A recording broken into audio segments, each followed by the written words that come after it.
Perfect. Well, thanks everybody for joining us today. We're super excited to share with you a couple of ways to, best practices to manage EKS and Postgres with Terraform here.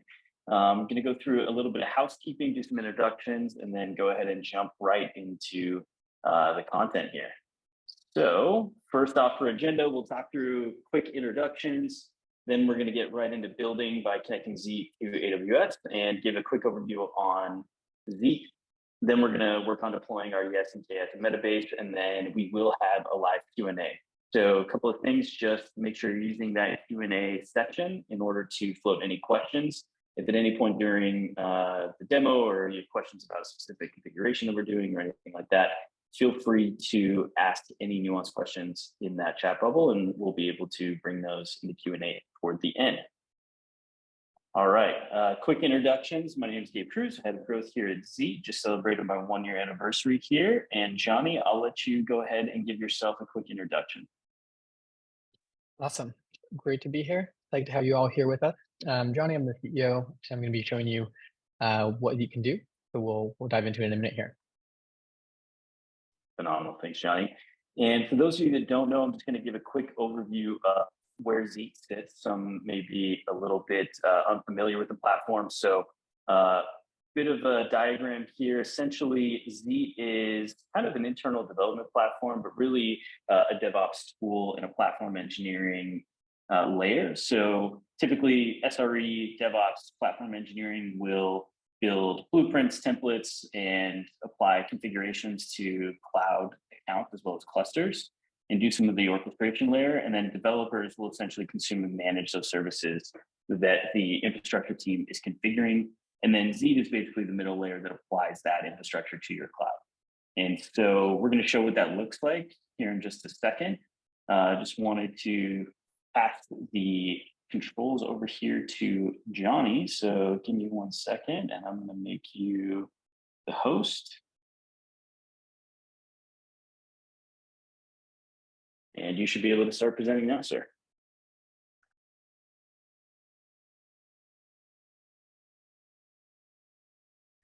Awesome. Thank you, Gabe. This is going to be fun. I'd like to show you guys what we can do here with Zeek today. So like Gabe mentioned, today what we're going to be deploying is we're going to be connecting a AWS account to Zeek.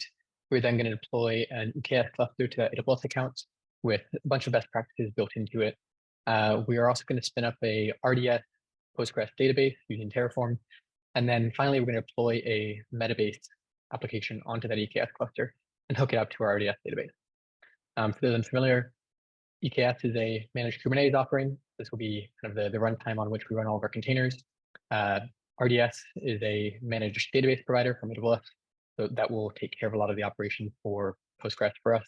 And Metabase is a business intelligence tool. It's open source, free to use. I'm a big fan personally, and we're going to use it to analyze some data in that database. Now, what you can see in front of you is one of the 5 main tabs of Zeek. This is the Cloud tab, and where we're going to get started. Before I can do anything else, I need to connect a cloud account to Zeek. Zeek is useless without a cloud to run on underneath. So I already have an account here, but we're going to go through the step of actually linking a new cloud account. I'm going to do everything from scratch. You can see exactly what it looks like if you're coming in brand new. So I'm going to go and click on the new cloud button here on the right. When I do that, I'll be prompted to select a provider. Zeek supports a number of different cloud providers, and we have very similar capabilities across all of them. But today we're going to be talking about AWS, Amazon Web Services. So I'm going to click on this first button here, Amazon Web Services, and I'll be prompted to pass in an AWS account ID. This is going to be the AWS account ID that we're going to deploy to and do the rest of our operations from. Now, I have an AWS account ID already on my clipboard. I'm just going to paste it here and click Add. Now that Zeek knows this is the account ID that we're going to want to be deploying into, we need to authorize it from the AWS side of things. This is a pretty secure step for us. It's really important that we have access to your account, but you know exactly what access we have and don't have. So we deploy a cross-account IAM role into your account, which allows the Zeek API to control various actions in your AWS account, but still goes through the IAM policy management system, which means that you can see exactly what that IAM role is doing. You can control the permissions that we have over your account, and it's all very transparent to you. So I'm going to click this green authorize with IAM button, and I'm going to be brought into my AWS account. And we're going to ask to confirm the creation of a CloudFormation stack. This CloudFormation stack uses a template, which is public here. You're welcome to look into it. And we've pre-filled a bunch of fields that will make sure that this AWS account is properly linked to the right Zeet account. All I'm going to have to do here is click this I acknowledge button just to allow CloudFormation to create the IAM role that we need, and this create stack button. Now we'll give it a moment, but as you can see, this will start creating a stack in CloudFormation, deploy this IAM role, and let Zeet know. In fact, after we've clicked create, we can actually close AWS entirely and go back into Zeet, where in just a second here, there we go. Zeet has gotten confirmation from AWS that we have access to the AWS account ID. Now that we have access to the AWS account, you'll see that in Zeet, we have this new record representing this cloud connection. Here on this cloud settings view, you can see a number of details that are going to be important for me if I'm managing this cloud day to day, or if I'm a new user coming in, I want to understand how is Zeet set up with regards to my infrastructure. You can see that this connection is live, being maintained. I don't have to worry about any of the permissions there. I can see which account ID I'm deploying to. I can see the specific ARN role that's being used in that AWS account to drive the connection. And I can see Zeet's version of the account ID, the cloud ID. I also can delete this cloud. You can do this at any time. And it's a very, very transparent process here. So now that we've created a cloud and linked our new AWS account, we need to go and create the EKS cluster. This is going to be the foundation of where we end up deploying our Metabase instance onto. To do that, I'm going to go to one of the other tabs here on the left, the clusters tab. This tab is going to be the main place to manage Kubernetes clusters within Zeet. You'll see, once again, we already have one here. We're going to ignore that one for now and go through the new process of creating a cluster from scratch. You can see what that looks like. Just like when we wanted to create a new cloud or link a new cloud, it's going to be very simple. Just click new cluster here on the right. You'll see that there's a number of different options. To walk you through these options briefly, the first option here is provision EKS cluster. This is using our built-in EKS cluster blueprint, which Zeet maintains and Zeet provided automatically for you.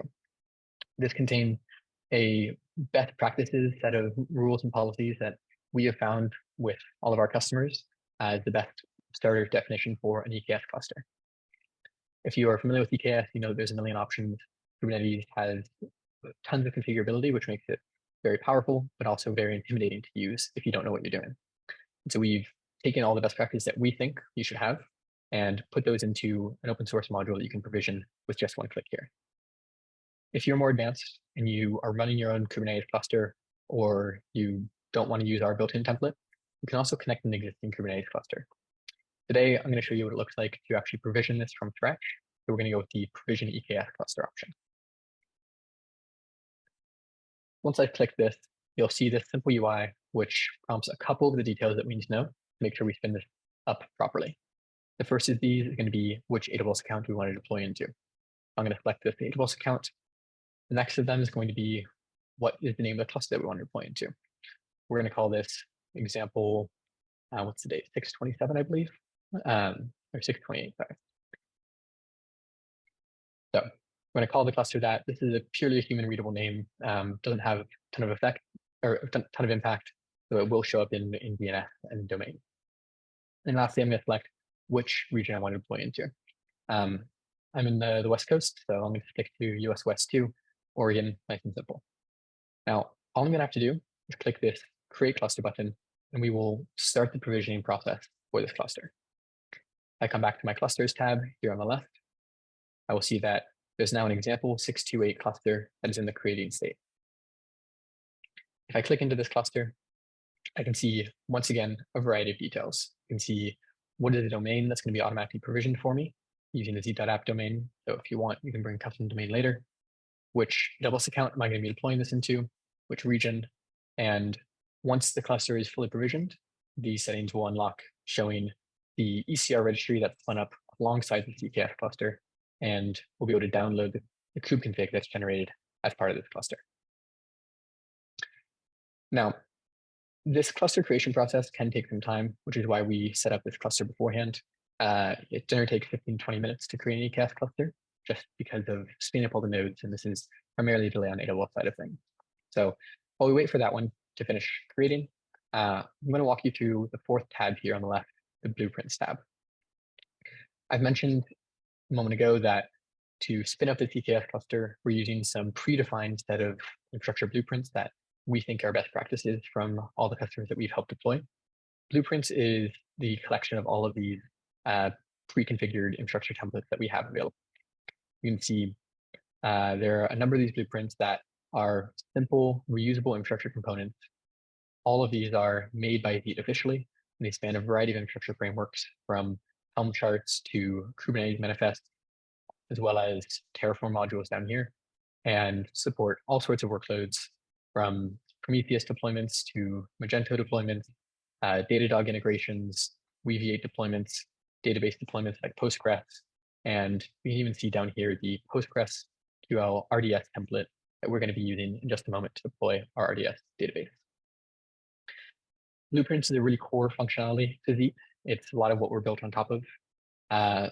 Really core to what we've done with Zeet is we want to make sure that your infrastructure is very transparent and very configurable by you. As Gabe mentioned a moment ago, we have two core personas that we serve: application developers who want to really easily use infrastructure or really easily use your cloud account and don't want to get mucked up in all the infrastructure nuance. And then there are platform engineers, DevOps, SRE, infrastructure operators who care very deeply about how infrastructure is configured, but need an easier way to give this to their end user. While all of the blueprints that we have in front of you here are made officially by Zeet, if you are a team that has infrastructure operators or DevOps engineers, you can come in and create your own custom blueprint to really use the full functionality of Zeet. So what that looks like is I would create this new blueprint option.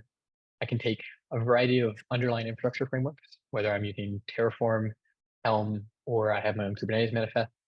You can import any of these infrastructure resources and make them reusable via blueprints. So say I've got a Terraform module, I can bring a public Terraform module from a public Terraform registry and make it configurable for my entire team. Now that we have a cloud and cluster link and a brief primer on where blueprints fit into the stack, we're going to go and actually use one of the blueprints that we have created already for you. We're going to be using the Postgres RDS blueprint. So as an application developer, if I want to go in and I want to deploy a Postgres database, very simple. Once again, I'm going to click on this new button in the top right, and I'm prompted with a variety of options. Zeet knows me well, and so it knows Postgres RDS is the first recommendation here. But we support a variety of different workloads from GitHub repos, databases, Kubernetes-specific blueprints, Docker images coming from GitHub or Docker Hub or your own custom registry, and then my own custom blueprints. So I'm going to click on this database category here on the right, and I'll be prompted for all the database blueprints that we have created for you automatically. Here, I'm going to select my PostgreSQL RDS template, and I'm prompted once again with a very simple UI for where I want to deploy this blueprint. In this case, I'm going to deploy it once again to AWS and once again to US West 2, making sure that this is in the same location as my EKS cluster, which will make the networking setup much easier for us. So I'm going to click continue here, and I'm prompted for a couple of quick options, namely which version of Postgres do I want to run today, what database do I want to deploy to, what's the username, and what's the password. We automatically generate a password to this database, so I'm not actually even going to know the password today. We're going to leave it as those stars and click continue. When creating a new project, the last step is always going to be, where do I want to organize this within the Zeet dashboard? Zeet provides functionality we call groups and subgroups to make it very easy to keep track of all the infrastructure resources that you have created over time, so you don't have anything going missing. Can't tell you the number of times we've talked to a team that has some infrastructure that they had a previous DevOps engineer create. No one really knows what it does or why it's there, but it can't be deleted. Groups and subgroups help you keep track of everything that you've got going on. So we're going to create a new subgroup today. We're going to call it Analytics 62823, as we're going to be deploying a new analytics stack today. I'm also going to create a new subgroup. We're going to call this production, and this will be production ready setup. And lastly, instead of Tubby Honeydew, as cute as the name that is, we're going to name this something a little bit more usable, RDS Database. Now, I'm going to click on this deploy button, and it will kick off deployment of this new blueprint. And you can see here at the top, we've got Analytics 62823 as a group created and production as a subgroup created. The way that the Postgres RDS blueprint functions is through Terraform. And you can see the Terraform that we're running at this GitHub repo if you'd like. You can see the instance that's created in the AWS console through these buttons up here. If I scroll down a little bit, I'm able to see the current status, including some of the connection information. It will show up here once it's finished, and I'll be able to see the deployment logs in just a moment here. Now, this is also an action that does take some time. Similar to creating the EKS cluster, spinning up a new RDS database can take upwards of 10-15 minutes. So while we wait for this to deploy, I'm also going to show you deploying the Metabase instance into that EKS cluster. After that, we'll link this RDS database and the EKS cluster Metabase instance together. So to deploy this Metabase instance, I'm going to go back to my project tab where I can see all of my groups, all of my subgroups, all of my current projects in one simple view. And I'm going to click on the new button once again. This time, I'm going to scroll down to the Docker category as we're going to be deploying the Metabase instance off of the using the open source public Docker Hub image. We'll click Docker here, and I'm prompted with two options. We can either deploy a Dockerfile project, which we're going to be using our own custom Dockerfile, or Docker image, which can deploy from Docker Hub. Today, we're going to be using the Docker image, as once again, we have a public image that we can use already created for us. Now that I'm in here, once again, I'm prompted with a couple of simple inputs. This time, these inputs are tailored to Docker images, not RDS deployments. So I'm going to type Metabase / Metabase. And you'll see we have a quick search going across all of Docker Hub, showing me the plausible Docker images for me to deploy. I'll click on Metabase, and we'll pre-fill the Docker image tag as latest. As anyone who is familiar with Docker knows, latest is not the best tag to use for production deployments. I would not recommend it. But for today's example, we'll stick with that. I'm going to click continue here, and I'll be prompted for which cluster do I want to deploy into. Looks like our existing cluster has not yet finished getting created. And so we're going to deploy to the pre-existing cluster, Webinar USW1. Any cluster that I've created, whether through Zeet or that I've linked in through uploading a kubeconfig, will be available here, which allows you to deploy really anywhere that you'd like. I'll click continue now, and I'm prompted for a couple of, once again, simple options that help me understand what do I need, or what does Zeet need to know about deploying this application. We're going to leave most of these as defaults for today, though if you're deploying Metabase in a production environment, I would recommend tuning these a little bit based off of your data load and having a little bit stronger reliability and redundancy. So today we'll just leave CPU, 1 core, 1 gig of RAM. We have the option here to use spot instances or on-demand instances. We'll keep it as on-demand to keep it simple, and we're not going to mount any persistent volumes today. If I open this networking tab, you'll see that this is in fact an HTTP web service, and it is in fact listening on port 3000. We're able to detect this from the public Docker image on Docker Hub. But if your application was running on a different port, this would be a spot to change this. Since we have this HTTP web service toggle checked, it will automatically spin up a load balancer, provision SSL cert, and do rolling deploys every time there's a new version of the code going out. Lastly, we can open the environment variables here. Once again, if you're deploying this in a production environment, I would recommend looking through the Metabase documentation and tuning the environment variables to your case. But for us today, a simple deployment isn't actually going to need any additional configuration. We're just going to click continue. Last but not least, I'm once again prompted for where do I want to organize this project. We're going to go to our new SIC2823 group and deploy it in the same subgroup of production. We'll keep it nice and adjacent to the database that we've already deployed without having to think about anything new. As for project name, we'll just call this Metabase New. Nice and simple. I do love blank watermelon, but Metabase New is a little bit more descriptive.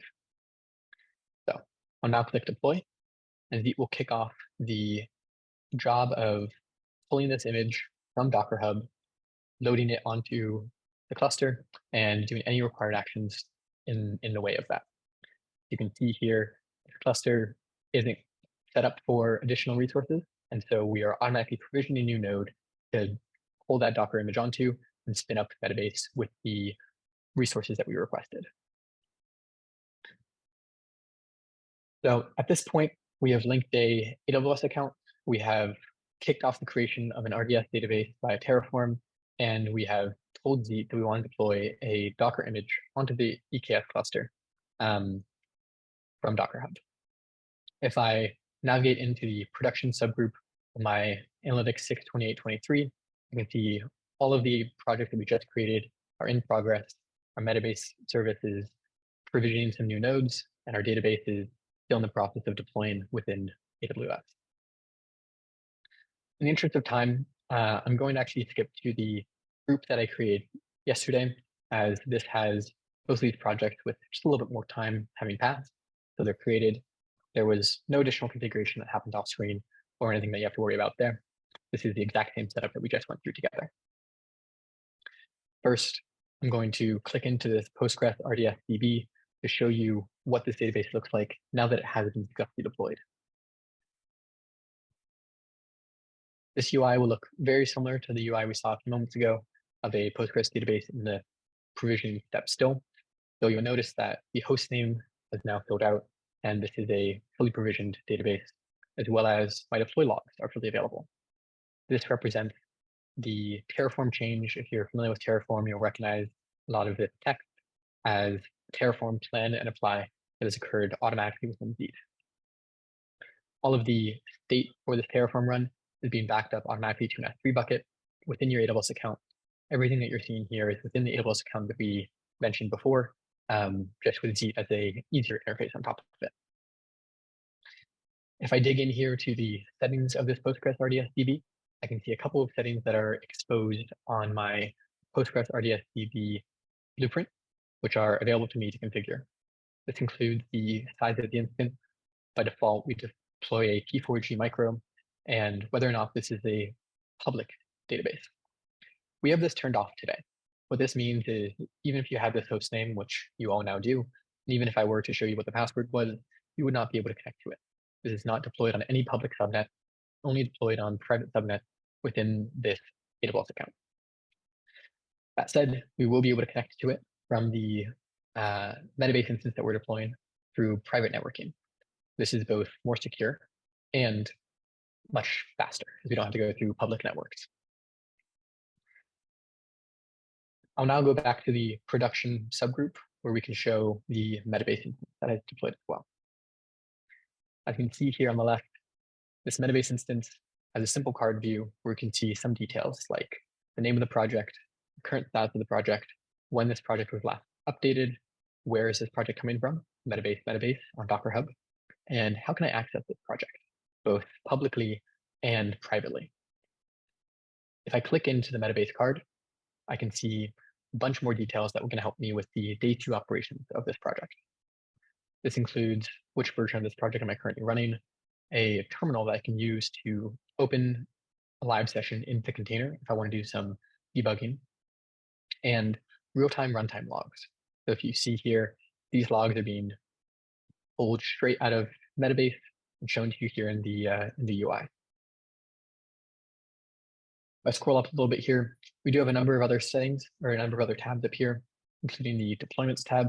This is where you can track the history of the Metabase project over time. If I were to change the tag or change environment variable or otherwise kick off some new version, a new deployment will show up here, and we will go through the same step as if we just created the project from scratch. I'm going to pull the container on, I'm going to run some health checks on it, and if and only if those health checks pass and the container is able to come up properly with the new configuration, we will swap the load balancer from the old version to this new version. You can see that process happening here in real time. You can see this old version 7676 is deployed, and this new version 3ADB is health checking. It is now passed its health check, and so we've deployed it and stopped the old one. This provides a blue-green deployment system built in automatically so you never have to worry about bad code going out to production. In addition to the deployments tab, we have our logs and metrics tab, which give you a bigger view of the real-time runtime logs and a simple view of what's going on with my container. How is the CPU performing? How is the memory performing? How is the disk? And how is the network? All of these are being pulled out of a Prometheus instance that's deployed alongside that EKS cluster automatically for you.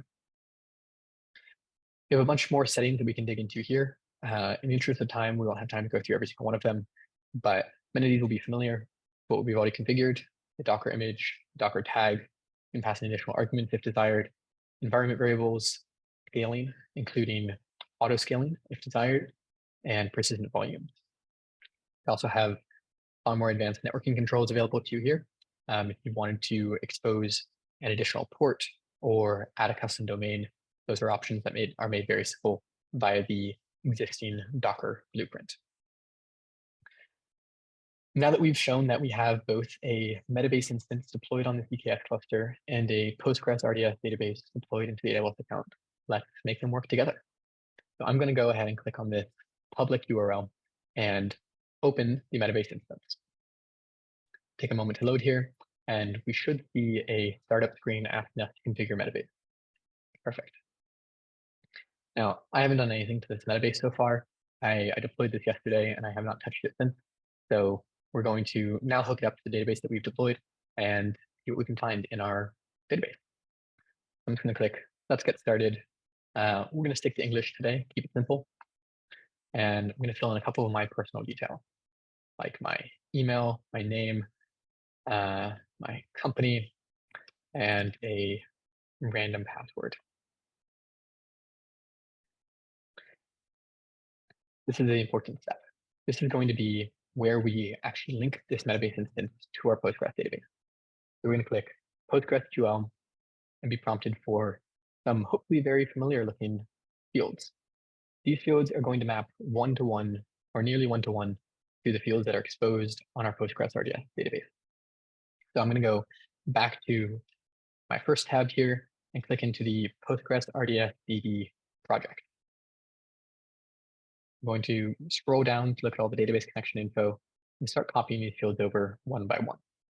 First step is going to be the database hostname, and click this copy button, go back to Metabase, paste it in here. I'm going to name this database RDSDB. Our port, I'm going to keep nice and simple, 5432 is the default port.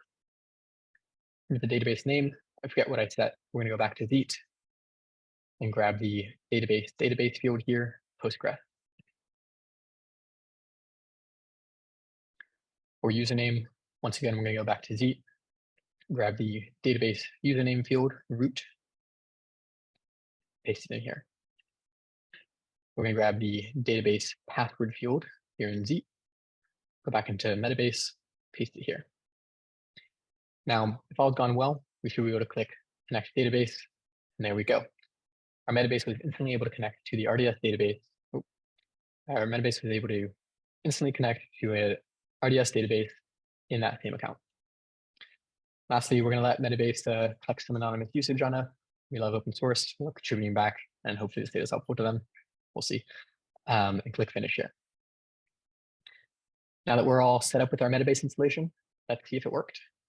This is what Metabase looks like. It's a great business intelligence tool for digging into your data, analyzing multiple data sources, or looking at, in this case, Postgres databases. So we're going to click on Browse Data here on the left, and you'll see, in addition to the sample database that they have loaded, we have RDSDB. I'm going to click on that, and you'll see that, hey, we have some example data preloaded into our database.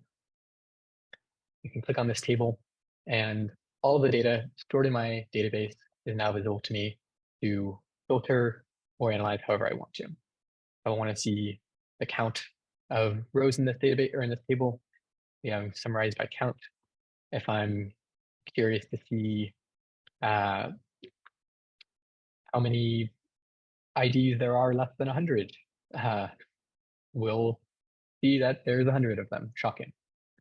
So what we've done here is we have successfully linked an AWS account, deployed an EKS cluster into it, deployed an RDS database via Terraform, and deployed a Metabase Docker image from Docker Hub with full CI/CD visible to us here in our dashboard and link them together.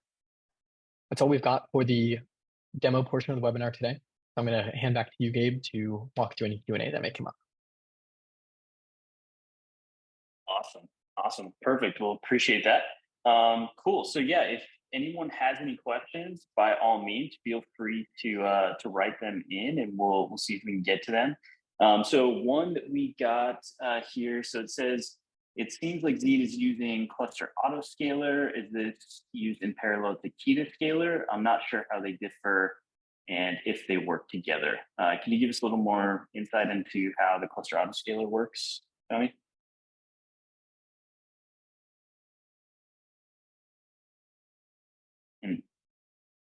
Sorry, Johnny, you're actually on mute if you want to unmute.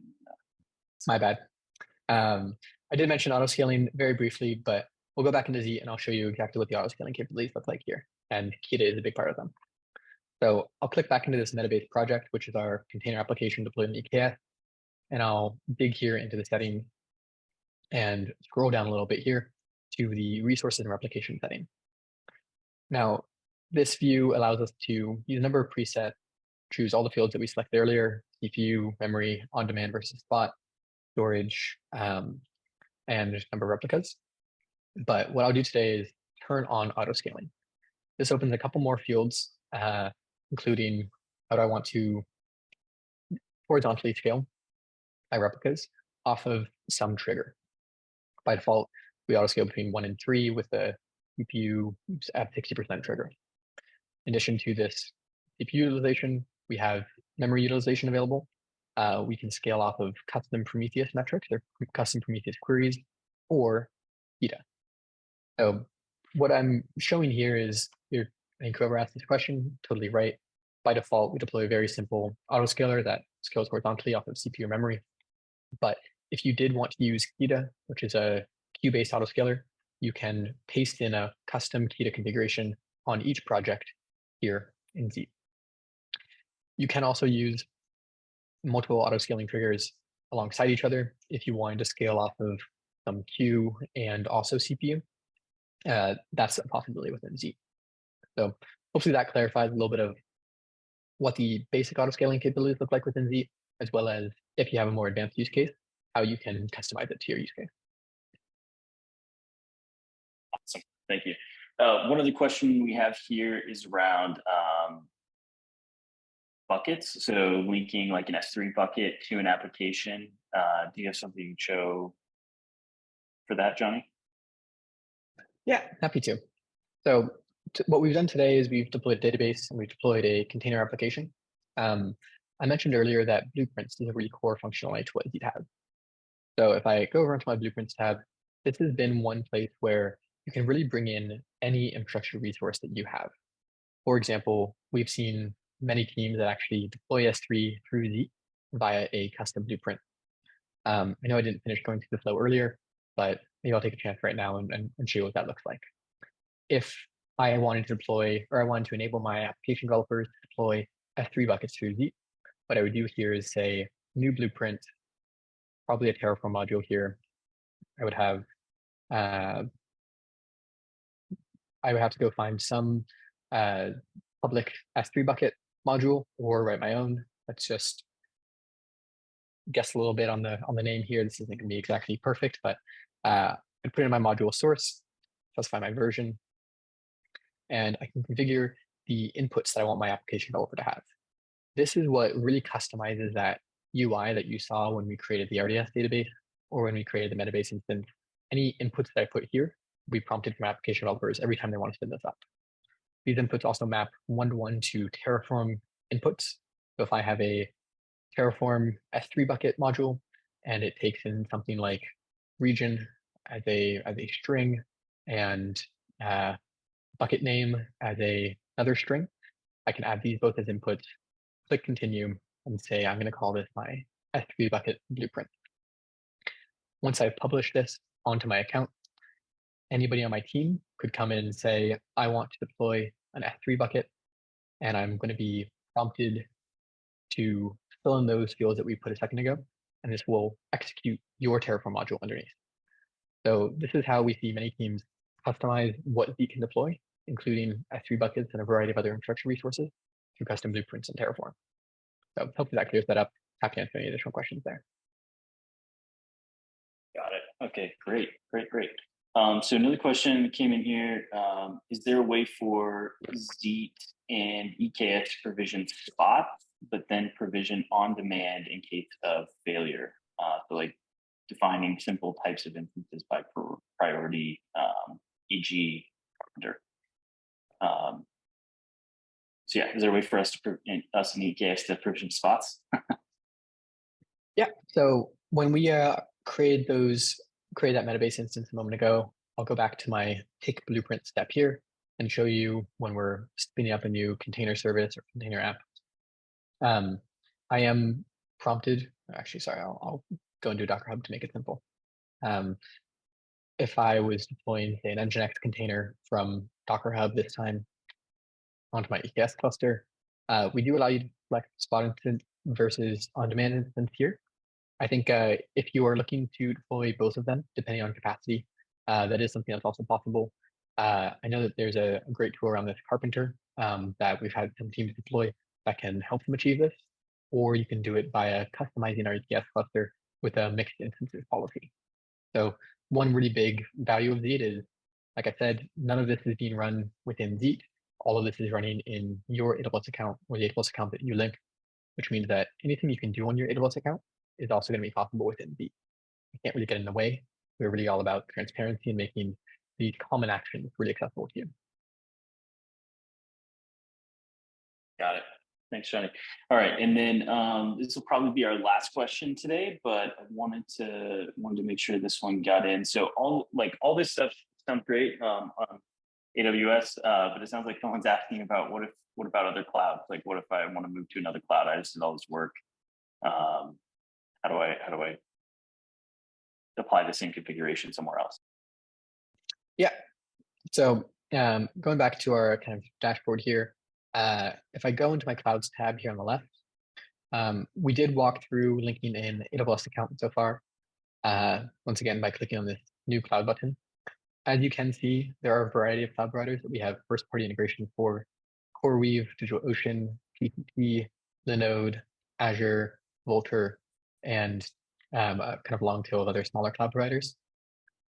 If you bring any of these cloud providers into Zeek, or you create a cluster off of any of these cloud providers, within any of my container app project configurations, I can move that project to the cloud provider I'm looking for.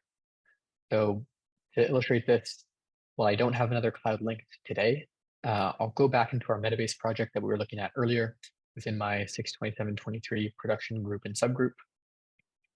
I'll go back to my settings here on the right, and I'll scroll down to the resources and replications area once again. You can see target clusters is an option here. And so actually, it looks like our cluster from earlier finished provisioning. If I have defined my application here within Zeek, I can easily move this to any other cluster or any other backend. I can scale to multiple clusters, or I can entirely remove the existing one and move my application over. This is really handy if you are trying to replicate across multiple clouds or multiple regions, or you're in some disaster recovery situation, cloud region went down, you need more resources somewhere, you can move your applications in real time anywhere else. And since Zeek knows the high-level configuration, we can translate this into the underlying cloud provider and make that a really smooth transition for you. Awesome. Well, I think that's all the questions that we had so far. So yeah, I think we're actually going to give everybody 15 minutes back. So appreciate everyone's time. If you have further questions, by all means, feel free to reach out to myself or Johnny directly. And you should all be getting an email from me with this recording in case you do need to share it at any point. But more than anything, just want to thank everybody for their time, and we will see you all soon. Thanks, Johnny, for the info. Awesome. Thanks, everyone. Hope you enjoyed, hope you learned something. And like Abe said, if you've got any questions, happy to dig in more, happy to chat through them. Feel free to reach out and we'll be in touch soon. Thanks. Awesome. Thanks, everybody.